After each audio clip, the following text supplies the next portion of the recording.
πιστεύουμε ότι θα τα καταφέρουμε να τελειώσουμε και το θέατρό μας.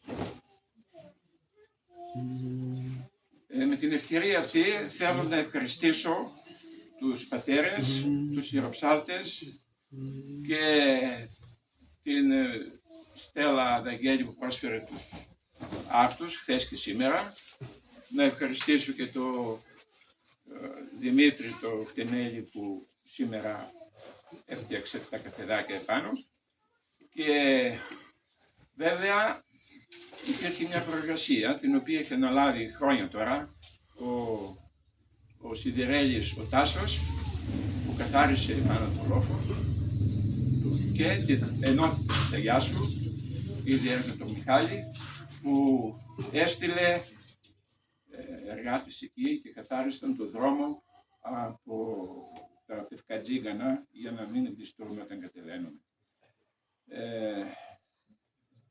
Βέβαια η κομπή συνοδεύτηκε όπως πάντα με την κομπανία μας και είχαμε φέτος και πάλι και πέρυσι και τη βοήθεια του Νίκου, γιατί ξέχασα το επώνυμά του, ο οποίος πάντα μας βοηθάει, Διαμαντή. Καλά το είπα, Νίκο?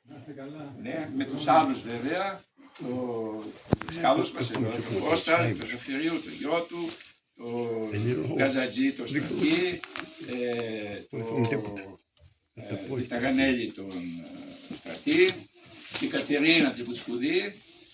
Ξέχασα κάποιον? Δεν πειράζει. Όχι, πειράζει. Δεν πειράζει. Επίσης, τον Άγιο τον επιμελούνται κάθε χρόνο 5 γυναίκες. Αξίζει για την ιστορία να σας αναφέρουμε. Πήγανε χθες. Είναι η Σταματούλα, η Ψαρού, η Σούλα Γινάρδου, Καμαρό Μαρία, η Τζανετή Σιμεών και η Τάλιου Δέσποινα. Τις ευχαριστούμε. Και βέβαια έχουμε και κάποια έργα να κάνουμε εκεί οπωσδήποτε, να πρεπίσουμε τον λόφο.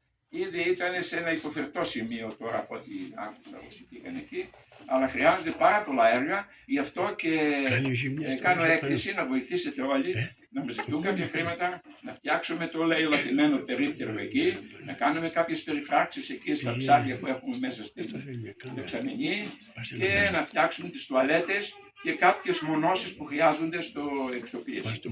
Η Ανθούλα η Δαγγέλη Κατσαβού ανέλαβε να συγκεντρώσει κάποια χρήματα. Όσοι μπορούν και όσοι θέλουν μπορούν να προσφέρουν κάτι μέχρι να δούμε τι θα κάνουμε, ούτως ώστε να διαφυλάξουμε ευπρεπισμένο και όπως πρέπει αυτή την ιστορία.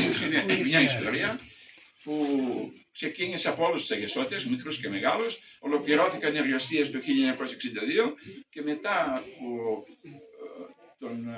και τα εγγένεια που έγιναν, αναλάβαμε εδώ να φτιάξουμε τη βιβλιοθήκη στην οποία βρισκόμαστε κατά το θέατρο και το μουσείο. Με την ευκαιρία σας ενημερώνω ότι η Δημοτική Αρχή και με πρώτο το δήμαρχό μας, τον Χριστόφορο Παναγιώτη, ανάλαβαν να φτιάξουν το θέατρο. Υπάρχουν κάποια προβλήματα, θα τα ξεπεράσουμε και πιστεύω ότι σε 1-1,5 χρόνο θα έχουμε το θέατρό μας πιο καλό από ό,τι το είχαμε. Θα γίνει. Μην ξεχάσω να ευχαριστήσω την νεολαία μας, τον γυμνασιάρχη που μας έφερε εδώ τα παιδιά να κουβαλήσουν, να μεταφέρουν το βούκιο με τον Άγιο. Θα επιβάλλουν ποινές Κυριακή.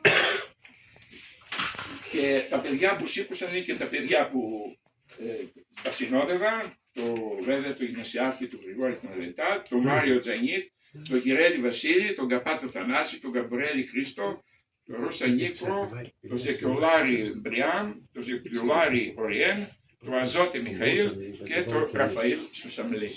Βέβαια και τον Γιώργο Χουτζέο που μετέφερε το λάβερό μας.